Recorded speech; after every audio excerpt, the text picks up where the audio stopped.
අයිබෝන් දරුවනේ අද අපි මේ වීඩියෝ එකෙන් ඔයාලත් එක්ක මේ පන්තිය තුලින් ඔයාලත් එක්ක කතා කරන්න ලෑස්තිලා ඉන්නේ ව්‍යාපාර කළමනාකරණය කියන පාඩම. ඒ කියන්නේ ඔයාලගේ සිලබස් එකේ 13 වෙනි වසරේ පළවෙනි පාඩම 13 වෙනි වසරේ පළවෙනි පාඩම කියන්නේ සිලබස් එක තුල 12 වෙනි පාඩම. එතකොට පාඩමේ නම තමයි පුතේ කළමනාකරණය. එහෙම නැත්නම් ව්‍යාපාර කළමනාකරණය. අපි ලියාගමු. මේකට ඉංග්‍රීසි වලින් කියනවා බිස්නස් මැනේජ්මන්ට් කියලා. ඉතාමත් වැදගත් පාඩමක්. ඒ වගේම තමයි ඔයාලට කියන්න ඕනේ ඔයාලගේ A level paper එක තුල මේ පාඩමෙන් දෙවෙනි කොටසේ. ඒ කියන්නේ ප්‍රශ්න පත්‍රය තුල දෙවෙනි කොටසේ ආ කොටසේ පළවෙනි ප්‍රශ්නය ලැබෙන්නේ මේ පාඩමෙන්. එතකොට මේ ප්‍රශ්නේ තුල ප්‍රශ්න 3ක් රචනා ප්‍රශ්න 3ක් වගේ ලැබෙන්න පුළුවන් සහ MCQ ප්‍රශ්න පත්‍රයේ ප්‍රශ්න 3-4කට වඩා මේ පාඩම තුලින් ලැබෙන්න පුළුවන්. එතකොට ඔයාලට තේරෙනවා මේ පාඩම කොයිතරම්නම් වැදගත් පාඩමක්ද කියන එක. එතකොට අද අපි මුලින්ම බලන්න ඕනේ ව්‍යාපාර කළමනාකරණය කියන්නේ මොකක්ද කියලා බලන්න ඕනේ. එතකොට ව්‍යාපාර කළමනාකරණය කියන දේ ඇතුලේ අඩංගු වෙලා තියෙන සංකල්ප මොනවද කියලා බලන්න ඕනේ. එතකොට මම ව්‍යාපාර කළමනාකරණය කියන පාඩම කොටස් දෙකක් යටතේ අද කරන්න තමයි ඔයාලට බලාපොරොත්තු වෙන්නේ. එතකොට අපි මුලින්ම යමු බලන්න මේ කළමනාකරණය කියන්නේ මොකක්ද කියලා පුතේ. එතකොට ඔයාලට හිතෙන්න පුළුවන් දැන් සමහරව ඉන්නවා මේ පාඩම ඉගෙන ගත්ත ළමයි. සමහරව ඉන්නවා මේ පාඩම කිසිම දෙයක් ඉගෙන ගත්ත නැති ළමයි. එතකොට අපි හැමෝටම තේරෙන විදිහට මේ පාඩම කරගෙන යන්න ඕනේ. ඒක තමයි මගේ බලාපොරොත්තුව. එතකොට ඔයාලා දැනගන්න ඕනේ කළමනාකරණය කියන්නේ මොකක්ද කියලා. කළමනාකරණය කියන්නේ සම්පූර්ණ පාඩම මේ වීඩියෝ එක තුලින් හොඳට ආවරණය වෙන්න ඕනේ. එතකොට පුතේ අපි මුලින්ම බලන්න ඕනේ කළමනාකරණය. එහෙම නැත්නම් කළමනාකරණය. ඒ කියන්නේ කළමනාකරණය කියන මේ වචනය තුල අන්තර්ගත වෙලා තියෙන්නේ මොකක්ද කියන එක. ඔයාලට තේරෙනවා මුලින් බලන්න කළමනාකරණය. එතකොට පුතේ මේ වචනේ අපිට කඩන්න පුළුවන් කළ මනාකරණය කියලා. එතකොට ඔයාලට තේරෙනවා කළ කියන්නේ මොකක්ද? කළ කියන්නේ කළ යුතු දේ. කළ යුතු දේ. එතකොට මනා කියන්නේ මනා ලෙස. එතකොට කරණය කියන්නේ කිරීම.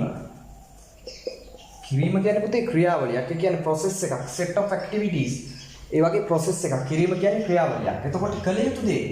දැන් ඔයාලා සාමාන්‍යයෙන් දෙයක් කරනවා නම් ඒ කළ යුතු දේ කරන්නේ ඔයාලා මෙතන කරන්නේ හොඳම දේ නේද? හොඳම දේ. කළ යුතු හොඳම දේ. එතකොට ඒ වගේ තමයි මනා ලෙස කරනවා කියන්නේ පුතේ කළ යුතු හොඳම විදියට කරන්නේ. කළ යුතු හොඳම විදියට. එතකොට ක්‍රියාවලිය ඇතුලේ පුතේ තියෙනවා මේ කළමනාකරණය කියන ක්‍රියාවලිය ඇතුලේ සංකල්ප 4ක් තියෙනවා. ඒක අපි පසුවට ඉගෙන ගමු. එතකොට ඔයාලට නිර්වචනයක් දෙන්න තමයි මම මේකෙන් හදන්නේ. එතකොට ඔයාලට මේක තේරෙනවා කළමනාකරණය කියලා කියන්නේ කළ යුතු හොඳම දේ මනා ලෙස කිරීම කළමනාකරණය. එහෙම නැත්නම් කළ යුතු හොඳම දේ හොඳම ආකාරයෙන් කිරීම කළමනාකරණය. එතකොට මේක තමයි කළමනාකරණය කියන එකට සරල නිර්වචනය. එතකොට සරල නිර්වචනයක් කළමනාකරණය කියන පාඩම තුල කළමනාකරණය කියන එකට ලිව්වට ඔයාලට ලකුණු හම්බෙන්නේ නැහැ කවදාවත්. එතකොට ඔයාලා මේ කළමනාකරණය කියන පාඩම ඇතුලේ නිර්වචනය ඉතා ගැඹුරින් ලියන්න ඕනේ. එතකොට පුතේ ඔයාලට අපි තව මේකට ගැඹුරට එනවා නම් කළ යුතු හොඳම දේ. හොඳම දේ කියලා කියන්නේ පුතේ සඵලදායකත්වය. එතකොට මම සඵලදායකත්වය කියන්නේ මොකක්ද කියන එක ඔයාලට පැහැදිලි කරලා දෙන්නම්. සඵලදායකත්වය. එතකන් අපි නිර්වචනයක් හදාගන්නකම් මෙතන මේ දේ ඉගෙන ගමු. සඵලදායකත්වය. අකුරු කැතයි ඒක ගැන හිතන්න එපා වැඩි. පාඩම ගැන විතරක් ඔයගොල්ලෝ හිත යොමු කරන්න. එතකොට මනා ලෙස හොඳම විදියට කරනවා. හොඳම විදියට කරනවා කියන්නේ පුතේ කාර්යක්ෂමයි කියන එක. එතකොට ඒ කියන්නේ සම්පත් නාස්තියවමයි. මිනිමයිසින් වේස්ටේජ්. සම්පත් නාස්තියවමයි. එතකොට කාර්යක්ෂමයි කියන එක. එතකොට පුතේ කිරීම එහෙම නැත්නම් මං කෝ ක්‍රියාවලිය process එක ඇතුළේ තියෙනවා කොටස් 4ක්. එතකොට මේ 4 තමයි සැලසුම්කරණය, සංවිධානකරණය, මෙහෙයවීම හා පාලනය. එතකොට ඔයාලට නිර්වචනයක් ලියන්න යම් කිසි කරුණු ටිකක් මේකේ සංකල්ප ටිකක් මේකෙන් ඔයාලට පැහැදිලි වෙන්නේ නැති කියලා මම හිතනවා. එතකොට ඊළඟට අපි එන්න ඕනේ පුතේ දැන් මං කිව්වා කළ යුතු හොඳම දේ කියන්නේ සඵලදායි. කළ යුතු හොඳම ආකාරය කියන්නේ කාර්යක්ෂම. ඊට පස්සේ කිරීම එහෙම නැත්නම් ක්‍රියාවලිය කියන්නේ සැලසුම්කරණය, සංවිධානකරණය, මෙහෙයීම හා පාලනය කියන ක්‍රියාවලියට භාජනය කිරීම. එතකොට දරුවෝ අපිට තේරෙනවා දැන් සාමාන්‍යයෙන් ව්‍යාපාරයක් කළමනාකරණයක් කියන සංකල්පයට යොමු වෙන්නේ. ඔයාලා දන්නවා කළමනාකරණය කියන සංකල්පයට යොමු වෙන්නේ පුතේ මේ පරිසරයේ සිදුවන වෙනස්කම් වලට යාලට සාර්ථකව මුහුණ දීම සඳහා. එතකොට කලින් ගුරුවරු මේ සාමාන්‍යයෙන් ෆිසිකල් පන්ති කාමරයක් තුර යාලා පන්ති කරගෙන ගියා. නමුත් පුතේ මේ කොවිඩ් තත්ත්වය නිසා සියලුම ගුරුවරුන්ට ඔන්ලයින් ප්ලැට්ෆෝම් එකක් ඇතුළේ ඇවිල්ලා ක්ලාස් කරන්න වෙලා තියෙනවා. එතකොට ව්‍යාපාර පරිසරය වෙනස් වෙලා තියෙනවා. ඒ පරිසරයට සාර්ථකව මුහුණ දීපු ගුරුවරු විතරයි මේ වෙනකොට ශේෂ්ත්‍රය තුළ රැඳිලා ඉන්නේ. එහෙම නැතුව තාමත් පන්ති කාමරය කරන ගුරුවරයෙක් ඉන්නවා නම් එයා ගාවට ළමයි යන්න කැමති වෙන්නේ නැහැ. මොකද බයයි කොවිඩ් පැතිරෙන්න පුළුවන් නිසා. අන්න පුතේ. එතකොට ව්‍යාපාර පරිසරයට සාර්ථකව මුහුණ දෙන්න. එතකොට ව්‍යාපාර පරිසරය කියන්නේ දවසින් දවස වෙනස් වෙනවා. එතකොට අපිට තව සංකල්පයක් වෙනවා. ගතික ව්‍යාපාර පරිසරය. එහෙම නැත්නම් පුතේ මේකට කියන්න පුළුවන් ව්‍යාපාර පරිසරය. වෙනස් වෙන ව්‍යාපාර පරිසරය කියලා. එතකොට ඔයාලට හිතෙන්න පුළුවන් මොකක්ද මේ වෙනස් වෙන ව්‍යාපාර පරිසරය? දැන් ඔයා හිතන්න. දැන් ඔයා අද යනවා ටවුන් එකට ගිහිල්ලා පාර පයින්නවා යම් කිසි තැනකින්. ඔයා අද පාර පයින්නේ වටපිට බලලා. හැබැයි ඔයා හෙටත් එතනට ගිහිල්ලා වටපිට කිසිම දෙයක් බලන්නේ නැහැ. පරිසරය වෙනස් වෙලා නැහැ කියලා හිතලා ඔයා එතනින් පාර පයින්නවා. එතකොට පුතේ ඔයා වාහනයක් වෙලා හප්පන් යන ඉඩකට දෙනවා. එතකොට හැමදාම ඔයාලට තේරෙනවා පරිසරයේ වෙනස්කම් වලට භාජනය වෙනවා. එතකොට දෛනිකව පරිසරය වෙනස් වෙනවා. මොහොතින් මොහොත මේ පරිසරය වෙනස් වෙනවා. එතකොට අපි මෙන්න මේ ව්‍යාපාර පරිසරය වෙනස් වෙන එකට මුහුණ දෙන්න තමයි මේ කළමනාකරණය කියන දේ කරන්නේ.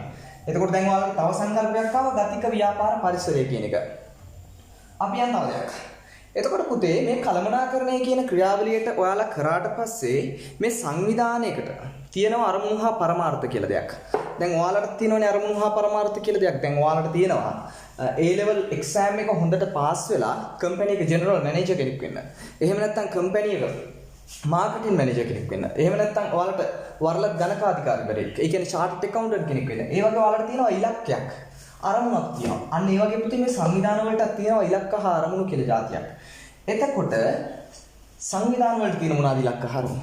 එයාලගේ ලාභ කොටස් වැඩි කරගන්න, එයාලා ව්‍යාපාරයේ ස්ථායී කරගන්න, ඒ වගේම තමයි ව්‍යාපාර වෙළඳපොළ ඉන්න තැන දියුණු කරගන්න. ඒ වගේ එයාලට එක එක ඉලක්ක තියෙනවා. ඒවා සාක්ෂාත් කරගන්න තමයි මෙයාලා මේ කළමනාකරණය කියන ක්‍රියාවලිය කරන්නේ. එතකොට දැන් ඔයාලට ආව ගතික ව්‍යාපාර පරිසරය ආවා ඉලක්ක හා පරමාර්ථ. එහෙම නැත්නම් අරමුණු හා පරමාර්ථ. අරමුණු හා පරමාර්ථ කියලා යගමුකෝ. හරිද? අරමුණු හා පරමාර්ථ කියන එක. දැන් ඔයාලට පුළුවන් නිර්වචනයක් හදාගන්න මේකෙන්.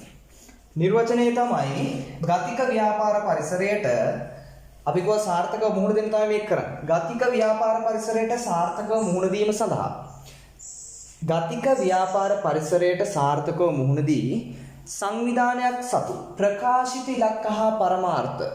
ප්‍රකාශිත ඉලක්ක හා පරමාර්ථ. එතකොට ප්‍රකාශිත ඉලක්ක හා පරමාර්ථ. ප්‍රකාශිත අරමුණු හා පරමාර්ථ මං කිව්ව කළ යුතු හොඳම ආකාර හොඳම දේක. හොඳම දේ තමයි පරමාර්ථ තුල තියෙන්නේ. එතකොට ඉලක්ක හා පරමාර්ථ සඵලදායීව ළඟා කර ගැනීම සඳහා සංවිධානයක් සතු සම්පත්. මොනවද මේ සම්පත් කියන්නේ? එතකොට සම්පත් කියන්නේ පුතේ සංවිධානවල තියෙනවා සම්පත්. ඒ කියන්නේ නිබුමක් බිහි කරන්න අපි භාවිතා කරන අමුද්‍රව්‍ය වලට තමයි අපි සම්පත් කියලා කියන්නේ. එතකොට සම්පත් කියන එකත් අපිට ආවා. එතකොට මම කිව්වා ගතික ව්‍යාපාර පරිසරය තුළ සංවිධානයක ප්‍රකාශිත අරමුණු හා පරමාර්ථ සඵලදායීව ළඟා කර ගැනීම සඳහා සංවිධානයක් සතු සම්පත්. සම්පත් අපි මනා ලෙස යොදවන්න ඕනේ. ඒ කියන්නේ කාර්යක්ෂමයි කියන එකත් ඔයාලට එළියට ආවා. සංවිධානයක් සතු සම්පත් කාර්යක්ෂමව.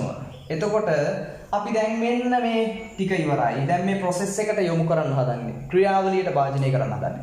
එතකොට අපි ක්‍රියාවලියට භාජනය කරනවා සැලසුම්කරණය, සංවිධානකරණය, මෙහෙයීම හා පාලනය කිරීමේ ක්‍රියාවලිය කළමනාකරණය. එතකොට ඔයාලට නිර්වචනයක් එනවා හිතට.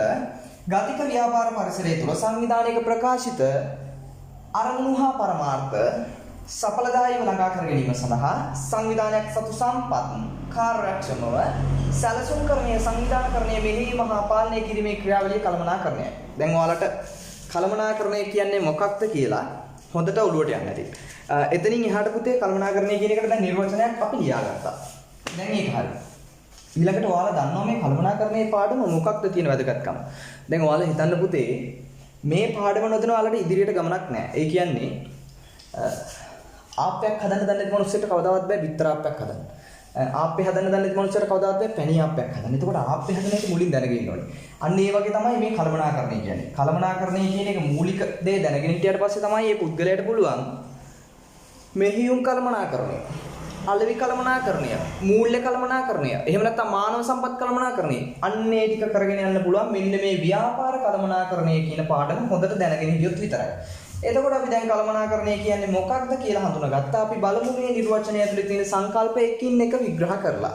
එතකොට පුතේ ඔයාලට මේ නිර්වචනය ඇතුලේ සංකල්ප ටිකක් ආවා. පළවෙනි එක තමයි ගතික ව්‍යාපාර පරිසරය කියන එක ආවා. ඊට පස්සේ සංවිධානයක ප්‍රකාශිත අරමුණු හා පරමාර්ථ ගොමන්. එතකොට සංවිධානය කියන එක ආවා. ඊට පස්සේ එනවා අරමුණු හා පරමාර්ථ කියන එක පුතේ අරමුණු හා පරමාර්ථ ආවා. ඊට පස්සේ මම කිව්වා සම්පත්තික ව්‍යාපාරයේ සතු සම්පත්තික සම්පත් කියන එකත් අපිට ආවා. ඊට පස්සේ කාර්යක්ෂම හා සඵලදායී කියන දෙක ආවා. කාර්යක්ෂම එකක් සඵලදායී කියන එකක්. ඊට පස්සේ පුතේ උඩින් පාත් වෙන එකක් තව තියෙනවා. ඒක ඵලදායීතාවය කියන එක. ඵලදායීතාවය කියන්නේ මොකක්ද කියලා සහ මම ඒක ගැන ඔයාලට ඉදිරියේදී විස්තර කරන්නම්. ඒ කියන්නේ මේ පාඩම තුලින් මම ඔයාලට ඵලදායීතාවය කියන එක විස්තර කරන්නම්. එතකන් ඔයාලා ඒක ලියා ගන්න. ඊළඟට ආව අපිට සඵලතාවය කියන එක. සඵලදායීතාවය නෙමෙයි ඵලදායීතාවය කියන එක. ඵලදායීතාවය කියන එකත් ආවට පස්සේ ඔයාලට ආව කිරීම නැත්නම් ක්‍රියාවලිය කියන එක. ක්‍රියාවලිය කියන එකත් ඔයාලා ලියා ගන්න. එතකොට ක්‍රියාවලිය කියන්නේ සැලසුම් කරන්නේ සංවිධානය කරන්නේ මෙහෙයීම හා පාලනය කියලා ක්‍රියාවලින් ඉස්සරහට ඔයාලා ලියා ගන්න. එතකොට ඔයාලට ආව පුතේ සංකල්ප කීපයක්. ගතික ව්‍යාපාර පරිසරය, සංවිධානය, අරමුණු හා පරමාර්ථ, එතකොට සම්පත්, කාර්යක්ෂමතාවය, සඵලතායීතාවය, ඵලදායීතාවය, ක්‍රියාවලිය කියන ටික ආවා. දැන් අපි යන්නේ මේ එකින් එක මොනවද කියලා විග්‍රහ කරන්න. එතකොට අපි බලමු මේ එකින් එක මොනවද කියලා.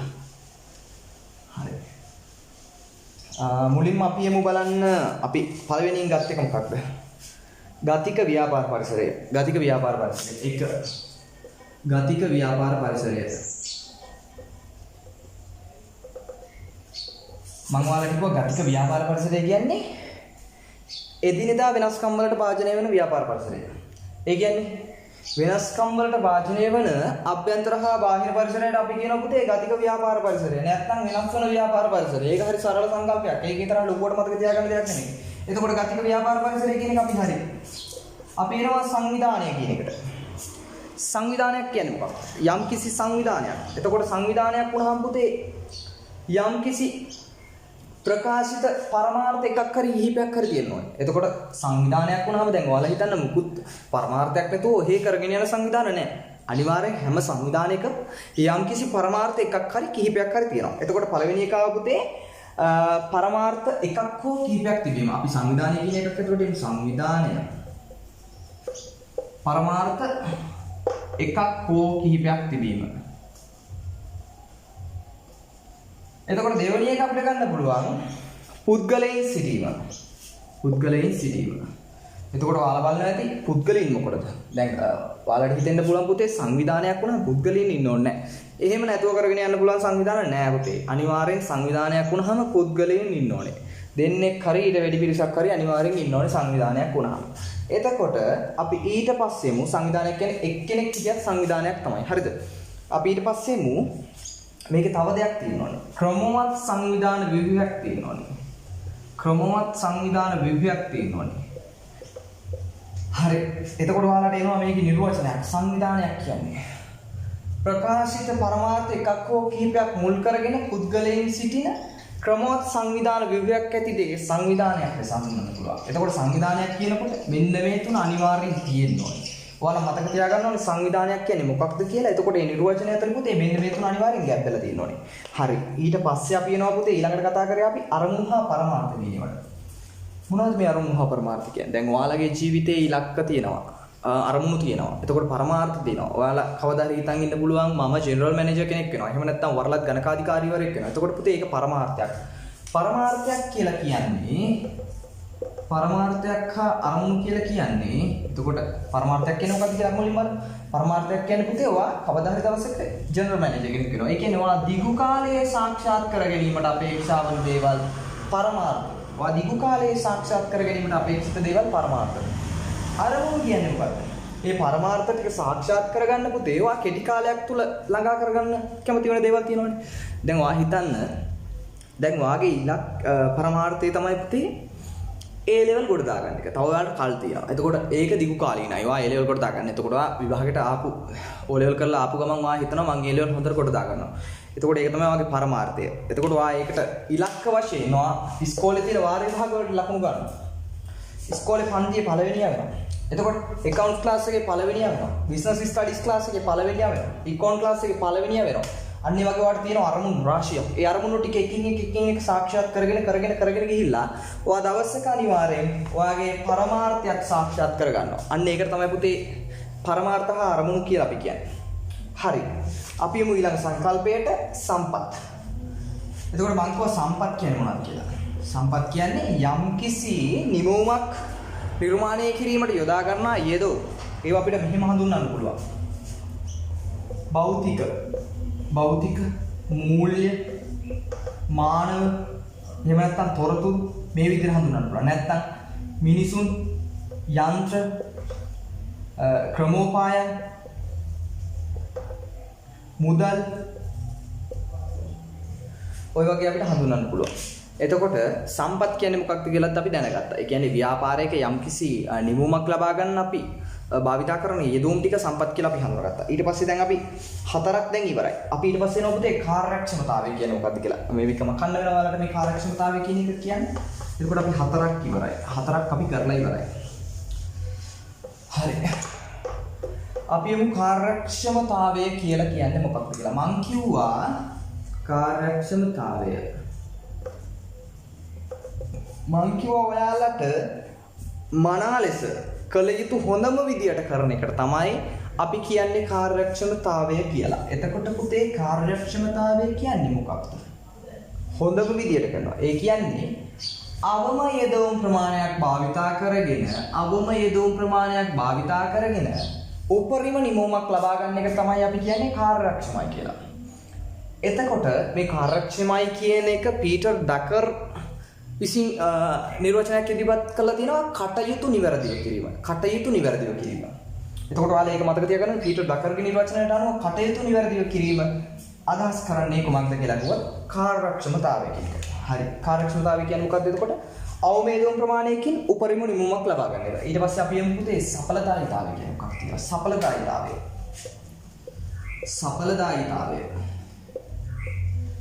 හරි. සඵලදායීතාවය කියන්නේ මොකක්ද? සඵලදායීතාවය කියලා කියන්නේ පුතේ නිවැරදි දේ කිරීම. ඒ කියන්නේ වැරදි දෙයක් නැතුව හරි දෙයක් කරන එක. නිවැරදි දේ කිරීම. පීටර් ඩකර්ට අනුව කියලා තියෙන නිවැරදි දේ කිරීම. ඒ කියන්නේ අපි ඔය හිතන්න අපේ අරමුණු හා පරමාර්ථ තියෙනවා දැන්. අපි හිතාගෙන ඉන්නවා කවදා හරි අපේ බිස්නස් එක ඉස්සරහට ලොකෝට දියුණු කරගෙන යන්න. එතකොට දැන් ඔයා හිතන්න අපි ඒක කරන්නේ වංචනික සහගත ලෙස. අපි හොරසල්ලි අච්චු ගන්නවා. අපි මේ වගේ වැරදි දේවල් කරනවා. එතකොට අපි සඵලදායි නෑ පුතේ. අපි කරන්නේ නිවැරදි දෙයක් නෙමෙයි. ඔයාලට ඒක තේරෙනවා කාර්යක්ෂමතාවය සහ සඵලදායීතාවය කියන දෙකම අඩංගු වෙන්න ඕනේ කළමනාකරණය වෙන්න නම්. ඊළඟට අපි යමු ඵලදායීතාවය. මම ඔයාලට කිව්වා උඩින් පහත් වෙච්ච එකක් තියෙනවා කියලා. ඵලදායීතාවය. ඵලදායීතාවය කියලා කියන්නේ පුතේ යෙදවුම් හා නිමවුම් අතර පවතින අනුපාතික සම්බන්ධතාවය. එතකොට යෙදවුම වැඩි වෙනකොට නිමවුම වැඩි වෙනවා. එතකොට කාර්යක්ෂමතාවය වැඩි වෙනකොට මේ ඵලදායීතාවය කියන එකත් වැඩි වෙනවා. එතකොට අපිට ඵලදායීතාවය වහන සූත්‍රයක් හදාගන්න පුළුවන්. ඵලදායීතාවය සමානයි නිමවුම බෙදීම යෙදවුම කියලා. හරිද? එතකොට ඔයාලට ඵලදායීතාවය කියන එකත් ආවා. අපි අන්තිමට එනවා පුතේ ක්‍රියාවලිය කියන එකට. ක්‍රියාවලිය කියන්නේ මොකක්ද? ක්‍රියාවලියක් කියන්නේ පුතේ කාර්යයන් සමූහයකක එකතුවක්. set of activities. එතකොට මේ ක්‍රියාවලිය ඇතුලේ මොකක්ද තියෙන්නේ? ක්‍රියාවලිය ඇතුලේ තියෙනවා පුතේ. ඒ කියන්නේ මේ ක්‍රියාවලිය කියන්නේ පුතේ මේක මග නවතින්නේ නැහැ. හැමදාම කෙරි යනවා. එතකොට මේක නවතින්නේ නැහැ. මේක චක්‍රයක් ආකාරයට හැමදාම දුවනවා. හරිද? මේක හැමදාම නවතින්නේ නැතුව කරගෙන යන එකට තමයි ක්‍රියාවලියක් කියලා කියන්නේ. එතකොට දැන් ඔයාලට ආව ක්‍රියාවලිය කියන එකත්. එතකොට මම ඔයාලට කිව්වා ක්‍රියාවලිය ඇතුළේ තියෙනවා කියලා සැලසුම්කරණය, සංවිධානකරණය, මෙහෙයීම හා පාලනය කියන කොටස් හතරක්. අපි මේ හතර පුංචි විරාමයක් අරගෙන කතා කරමු.